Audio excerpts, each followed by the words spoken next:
Kita boleh ke Bang JJ Rizal. Bang JJ Rizal, setiap era gubernur pasti punya tantangan tersendiri. Kalau Bang JJ Rizal dari kacamata sejarah Bang, antara Bang Yos sama Pak Anies yang ada di meja ini, seperti apa Bang mengamatinya Bang? Ya, dua gubernur ini menurut saya menghadapi tantangan paling besar dari warisan sejarah kota Jakarta sebagai perpanjangan dari kota Batavia. Kota Batavia tuh nggak pernah dibangun untuk kita bersama. Kota Batavia itu hanya dibangun untuk mimpi-mimpi kaum aristokrasi uang dan politik. Nah waktu zaman Bang Yos, yang dihadapi Bang Yos bagaimana mendemokratisasi ruang.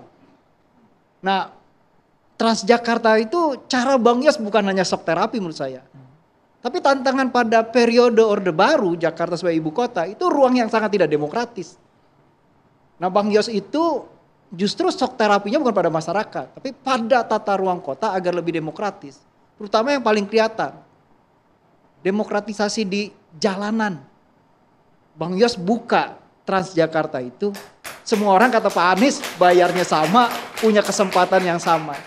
Itu menurut saya warisan Bang Yos mengawali demokratisasi ruang di periode yang rumit.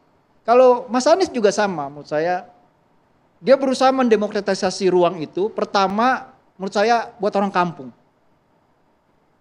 Orang kampung ini dalam periode yang panjang justru nggak ada Jakarta kalau nggak ada kampung. Kota Batavia itu dikepung oleh kampung dan dihabisi oleh kampung. Ada studi yang menarik dari Lancaster, judulnya Ethnic Profile Jakarta. Itu ditulis tahun 66. Ya, di dalam tulisan itu dia bilang di Jakarta itu dibentuk oleh kampung-kampung. Kalau misalnya sampai hari ini kita masih lihat ada kampung Melayu, kampung Ambon, kampung Bali gitu. Tapi nggak pernah itu jadi kampungnya orang Bali, nggak pernah jadi kampungnya orang Jawa, nggak pernah jadi kampungnya orang Ambon. Di kampung itu mereka berkawin-kawin, kemudian ada sensus tahun 30, ada hamba onglo 80 ribu, nggak bisa diprediksi nih hamba onglo etnisnya apa. Cina bukan, Melayu bukan, Jawa bukan, Bali bukan, kemudian disebutlah Batavia. Nah inilah yang disebut oleh Lancaster, kemudian dalam kesimpulan buku itu bilang, di Jakarta Tuhan menciptakan orang Indonesia. Orang Indonesia tuh di kampung-kampung. Nah Mas Anies ini dalam periode panjang kampung itu distigmatisasi. Emang Mas Anies diberi demokratisasi ruang. Sekarang orang kampung boleh memiliki ruang. Contoh konkretnya itu yang pada Mas Anies kejadian itu dialami kampung akuarium. Orang kampung punya ruang. Dan Mas Anies itu bukan hanya demokratisasi ruang dalam artian kampung. Dalam demokratisasi ruang untuk ekologi itu sendiri. Ya. Krisis yang terbesar kota-kota hari ini dan masa depan itu ada tantangan krisis iklim. Nama Mas Anies itu diserang habis-habisan ketika dia bilang, ya air jangan dibuang. Jadi dia berusaha, mungkin gubernur pertama yang melakukan audit penggunaan air tanah di pusat kota Jakarta. Karena itu biang kerok dari banjir sebenarnya. Mas Anies itu, tapi nggak dilanjutkan lagi. Tapi yang menarik menurut saya mau garis bawahi, dua-duanya gubernur ini punya warisan bagaimana mendemokratisasi ruang. Agar kota ini hilang warisan kota VOC-nya, kota company-nya, kota Batavia-nya. Jadi kota Jakarta, kota Betawi. Kita bersama itu. Oke, tapi kalau ngomong-ngomong soal kampung, tadi banyak banget tadi Bang JJ ngomongin soal kampung. Di sini nih, ini kampungnya Betawi. Akamsi. Anak kampung sini. Tapi saya bingung nih Andro. Di sini kan Betawi ada banyak nih. Ada Betawi Bekasi. Betawi mana lagi nih? Kalau Inyong sama kata Baba nih mana yang asli? Saya Bekasi, alhamdulillah di Bekasi. Kalau kata Baba di Citayam, Depok. Citayam. Udah agak minggir berarti ya? Udah rada minggir. Dikit lagi jeblos sih, Mbak. Rada minggir emang. Nah ini gimana nih Bang JJ? Yang mana yang asli? Ya emang orang Betawi gak ada yang asli. Oh gitu, gimana dong? Yang asli itu sudah hilang dalam perjalanan sejarah. Bang, ntar dibully loh Bang, ada statement itu Bang. Iya, ya nggak masalah karena saya menyatakan kebenaran kan. Fakta historisnya kayak gitu. Jadi Jakarta ini kan hunian awalnya di daerah aliran Ciliwung. Situs paling tuanya itu di Kelapa II, di pinggiran Jakarta perbatasan antara Jakarta dengan Depok. Lalu berkembang ke Condet, lalu berkembang ke Buni kayak gitu ya. Situs itu tuh orang-orang manusia pertama, itu masyarakat sungai. Masyarakat ini maju kemudian membuat kota bandar yang kemudian kita kenal sebagai Sunda Kelapa. Nah masyarakat Betawinya itu yang tadi saya ceritakan, yang asli itu sudah habis, tinggal roti buayanya yang sisa. Sebagai artefak masyarakat sungai. Ya masyarakatnya udah kawin-mawin. Ada yang hitam, kecil, rambutnya lurus kayak saya. Pasti campuran Ceylon sama Bali. Ada juga yang kayak Mas Anies ke Arab-Araban. Karena ada campuran Arab. Ada yang kecokin-cokinan. Karena campuran cokin gitu loh.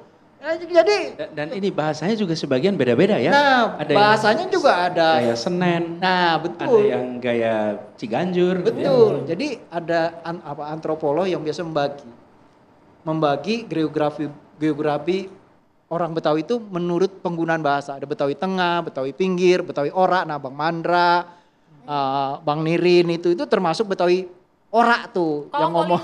Kolinda? Iya, ini Betawi Ora. Kebudayaannya, keseniannya juga berbeda. Ondel-ondel, topeng. Kalau yang tengah itu lebih dekat Islam kayak gitu. Cina kayak gitu. Tapi di pinggiran juga ada yang ngangkat Eropa kayak Tanjidor, itu kan dari Citerep itu. Nah, jadi kita nih mau Jabotabek, konsep Bang Ali itu sebenarnya sesuai dengan geografi kultural itu, udah bener itu. Nah, Jakarta yang sekarang geografi administratif, bukan geografi. Pok Linda harus bersuara nih. Apakah betul Betawi sudah mulai tersisihkan? Pok Linda suara hatinya, Pok, sebagai seniman dari kecil sampai sekarang, Pok. Enggak setuju saya. Wah. Karena Udah mulai saya seru nih, Pok. Kalau udah nggak setuju, udah mulai seru nih, Pok. Iya, soalnya saya sampai saat ini bertahan di Gandaria Pekayon, tanah leluhur nenek moyang saya. Alhamdulillah. Saya dari seorang babak saya itu seorang seniman Betawi, Baba Jiniring Kumpul, dan nenek saya seorang penari Betawi, Mak Mani itu. Dan sampai saat ini Polinda Nirin adalah penerus generasi ketiga dari Mak Mani dan Babe Nirin. Masih ada di Gandaria, Bang. Malah ini buktinya masih ternyata. ada. Tapi kalau seniman Betawi apakah sudah mulai terpinggirkan juga atau seperti apa? Enggak. Kenapa terpinggirkan? Karena masalah uang. Daripada nggak makan, mendingan rumah dijual. Tapi kalau saya, mendingan rumah dipertahankan daripada dijual. Karena itu warisan nenek moyang kita. Seperti itu. Kalau saya. Dan itu sebabnya sebenarnya waktu itu kenapa? Kenapa kok kemudian kita berbicara tentang menaikkan, memberikan kesempatan kampung-kampung itu untuk sampai 4 lantai. Ya. Supaya, iya bayangin, Bapak Ibu punya anak 2, 3, lalu kemudian tempatnya nggak cukup, ekonominya belum meningkat. Tapi ruangnya nggak ada. Betul. Apa yang terjadi? Dijual. Apalagi kasih BBB-nya banyak sekali. Pernah kenaikan BBB Jakarta itu lebih dari 100%, bahkan 400% kenaikannya itu. Kalau kenaikan PBB sampai berapa ratus persen, itu apa sih artinya? Artinya itu pengusiran sopan atas mereka yang tidak mampu. Cuman kalimatnya aja namanya PBB dinaikin. Sebetulnya itu adalah pengusiran sopan. Karena itu tidak boleh itu dilakukan. Nah, yang dikerjakan apa? 1, PBB-nya ditahan supaya tidak meningkat. Dan dibebaskan PBB-nya bagi mereka yang di bawah 2 miliar. Yang kedua, diberikan ruang untuk naik ke atas. Jadi, seperti misalnya nih kasusnya Pok Linda misalnya, rumah di situ bisa dibangun menjadi 3 lantai, 4 lantai. Lantai di bawah dipakai keluarga asli, yang atas buat anaknya, mungkin juga buat kosan, mungkin juga buat produksi. Kenapa yang pada punya kosan hanya mereka yang makmur-makmur saja? Kenapa yang di kampung tidak kasih ruang untuk punya kos-kosan? Bukankah kota ini harus memberikan kesempatan yang setara bagi semuanya? Pok, bersuara, Pok. Setuju nggak, Pok? Lanjut, Pok. Begini Pak, kalau saya jujur nih, saya sih bukan asli dari orang gede Pak. Saya bener-bener asli dari seorang seniman yang hidupnya perih banget dari dulunya. Tapi saya tetap bertahan di kota Jakarta karena ini tanah leluhur nenek moyang saya Pak. Saya hidup dari kecil dari seorang seniwati dan seniman Babi Nirin. Saya bangga mempunyai orang tua seperti beliau. Dan nenek saya seorang penari dan saya akan mempertahankan tanah leluhur nenek saya ini. Apakah sama kita juga coba dengarkan dari komunitas Betawi, mungkin kata Baba ataupun Inyong bisa menanggapi? Kata Bapak Inyong. Iya, kalau tadi kan katanya sudah terpinggirkan. Ini Oh, iya. Mpok Nirin sampai pakai hati nurani loh ini. Iya, bukan Ngomong main. ini. Kita sedikit haru sama Mpok Linda, begitu kiranya ya. Ya, kita tahu beliau adalah anak seniman Haji Nirin Kumpul. Kita tahu pada saat itu di Pepesan Kosong ya, Bu? Iya benar. Bukan main, itu tontonan kita tiap hari Pepesan Kosong. Luar biasa perjuangan para pelaku seni budaya ini khususnya di kota Jakarta, baik pun yang di luar Jakarta. Kayak modelnya ya tadi Palang Pintu katakan, terusnya lagi dan yang lain-lain tari gitu. Ya Jakarta ini adalah salah satu kota Bhinneka Tunggal Ika. Berbeda tapi satu. Yang kita pengenin dari kota Jakarta bisa memberikan ruang juga buat para seni budaya, para pelaku seni budaya ini biar tetap eksis begitu. Karena para pelaku seni budaya ini nggak perlu diperhatikan. karena bukan TV kita gitu. Jadi sokongan, bantuan dan lain-lain begitu. Yang diceritakan Polinda ini ya merih begitu ya. Emang kita juga sering dengar juga dari almarhum Haji Bokir, Haji Bolot gitu kan ya. Yang beliau dia jadi seniman itu pernah tidur di kandang kambing. Sampai pada saat ini bisa eksis. Intinya begitu, kita mohon kepada para pemerintah Jakarta bisa memberikan ruang yang lebih baik buat anak Betawi khususnya biar bisa maju. Itu aja. Inyong, ikut bersuara Nyong. Perjuangannya perih banget Nyong. Kalau ngelihat dari cerita Polinda tadi saya juga alhamdulillah sedikit ngalamin yang namanya nghibur orang ya bukan dibayar lagi ya, kagak dibayar kok pernah.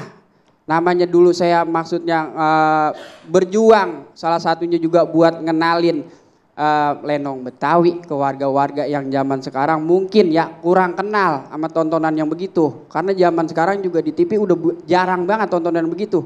Makanya saya sebagai anak muda coba berusahanya dengan cara yang ngehibur orang di acara nikahan, di acara sunatan. Walaupun di awal-awal perjuangan itu dibayar timbang pakai pisang. Saya ingat banget, dibayar timbang pakai pisang sekantong plastik. Saya sampai ngomong sama teman saya nih, kata saya, Ki, ini pertama kali kita ngibur orang, dibayar pakai pisang. Besok kita kalau masih konsisten, masih mau berjuang begini, insya Allah besok kita dibayar tuh. Pakai apa kata teman saya? Pakai pisang goreng. Gak bedanya doang digoreng, kata saya kali. Iya, saya bilang. Tapi alhamdulillah ya kemari-kemari ya udah cukup ngerasain ada perbedaan juga dah. Udah mulai orang udah mungkin pada tahu yang namanya lenong, namanya topeng. Tapi bener juga apa kata Baba, ngerasain juga kita anak muda kadang kurang dukungan juga. Kadang kita kagak dipikirin ini mentang mungkin ya perawakan saya, tampilan saya mungkin disangkanya masih udik kali ketinggalan zaman. Itu yang bikin saya nggak dikasih kesempatan. Mungkin ini mak cuma firasat saya jelek aja kali. Tapi saya berdoa gitu ya. Semoga aja anak-anak muda kayak saya, kayak kata Bawa sama teman-teman yang di rumah mungkin lagi pada nonton pengen punya niat gitu, pengen ngembangin seni budaya, tolong dikasih dukungan dah. Supaya budaya gitu ya. tetap terus Iya. lestari. Saya punya pantun Andro. Jalan-jalan mampir Bekasi, kita kembali sesaat lagi. Cakep.